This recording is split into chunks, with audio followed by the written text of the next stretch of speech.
El día de hoy vamos a hablar sobre la evaluación psicológica, empezando por sus tres mayores autores y después con datos históricos de acuerdo a la estructuración de Fernández Ballesteros, empezando con Francis Galton, McKeown Cattell y Alfred Binet. Francis Galton, nacido en 1822, fue el padre de la psicología diferencial. Se centró en el establecimiento de las diferencias individuales, tratando de llegar a la descripción y medición de las características humanas. En 1869 publicó Classification of Men According to Their Natural Gifts, y con esto inicia el estudio psicológico de esas diferencias individuales. Pero fue en 1883 cuando publica su obra más importante, Inquiries into Human Faculty and its Development, punto de partida de lo que más tarde serían los test mentales. Galton elabora una primera y rudimentaria evaluación psicológica. En 1884 crea un laboratorio antropométrico en el South Kensington Museum de Londres, donde llega a evaluar a unas 9.000 personas en 17 variables de diferentes medidas y con diferentes aparatos, entre los que figuraban en las medidas la estatura, el peso, la capacidad respiratoria, la fuerza muscular, la rapidez de golpeteo, la capacidad auditiva, la agudeza visual, la capacidad sensorial discriminativa y otras series de evaluaciones sensoriales, perceptivas y motoras. Nuestro siguiente personaje en la historia es Alfred Binet, nacido en 1857 y con aportaciones posteriores a Galton. Su principal aportación es la ampliación del interés por el estudio de las funciones sensoriales, perceptivas y motoras. En la consecución de estos objetivos propuso el método de lo que serán los test mentales. Con tales pruebas pretendió integrar el estudio de la memoria, las imágenes mentales, la imaginación, la atención, entre muchos otros. Una segunda importante aportación de Binet es la de establecer tres tipos de requisitos que las pruebas de medida de estas facultades psíquicas superiores deberían reunir: que estén formadas por tareas sencillas, que en su aplicación se invierta poco tiempo, que sean independientes del examinador y que los resultados obtenidos puedan ser contrastados por otros observadores. Sus trabajos sobre la medida de inteligencia fueron llevados a cabo posteriormente en 1903 y 1909. El tercer personaje que es considerado padre de la evaluación psicológica es McKeown Cattell, nacido en 1860. Realizó su tesis doctoral sobre el estudio diferencial de los tiempos de reacción bajo la dirección de Wundt. A él se le deben una serie de pruebas psicológicas para la medida de la presión dinamométrica, la velocidad de rotación del brazo, la habilidad para percibir estimulación en la palma de la mano, la memoria para las letras y muchas otras. En 1890 acuñó el término test mental. El objetivo de estas pruebas que él había creado era establecer la determinación del rango, exactitud y naturaleza de las facultades psicológicas. Es también el primer autor que plantea baterías de pruebas para la evaluación psicológica, proponiendo en 1896 dos baterías diferentes, cada una conformada por una serie de test.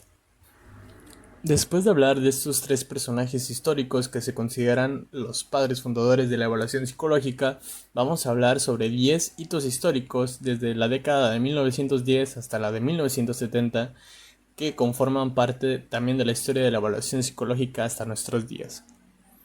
En 1914, Woodward, americano, construye el primer cuestionario colectivo de medida del ajuste personal o de la personalidad, el Personal Datasheet, que se administrará a miles de soldados en la Primera Guerra Mundial. Supone un antecedente del modelo del rasgo. Posteriormente, en 1918, los primeros test colectivos de inteligencia Army Alpha y Army Beta se administrarán a miles de soldados también durante la Primera Gran Guerra.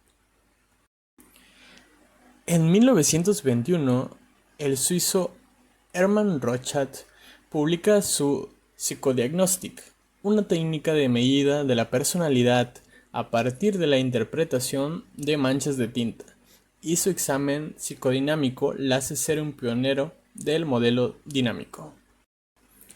En 1935, el ruso Vygotsky formula el concepto de zona de desarrollo próximo, antecedente de la evaluación dinámica cognitiva.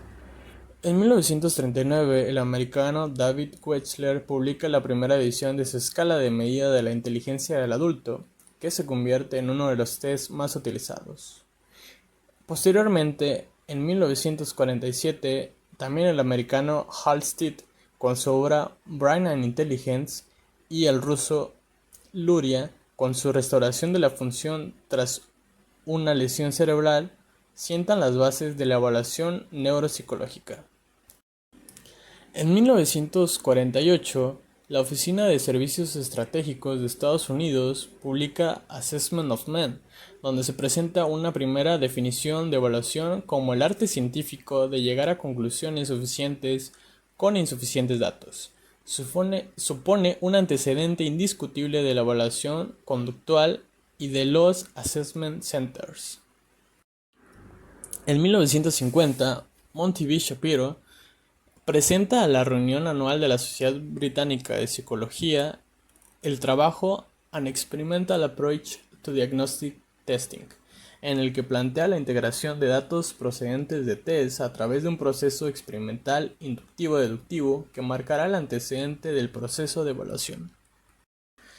En 1955, el americano George Kelly, en su obra The Psychology of a Personal Construct, presenta el REP y sienta las bases de un modelo constructivista de la evaluación. Por último, el también americano Arthur W. Stats en 1963 publica Complex Human Behavior, donde se sientan las bases para una evaluación conductual integradora en la que se fusionan un modelo conductual y uno psicométrico o tradicional de la evaluación psicológica. Podemos concluir con que estos hechos históricos formaron parte del proceso de lo que hoy es la evaluación psicológica, desde los primeros 3 personajes fundadores hasta los diferentes acontecimientos que se fueron dando para el proceso y el mejoramiento de este. Pensar que hechos históricos tales como la Primera Guerra Mundial fueron de estudio ante las consecuencias psicológicas que dejaba en los soldados que iban a luchar, que regresaban con diferentes tipos de heridas y traumatismos en el cerebro, además de reacciones psicológicas diferentes.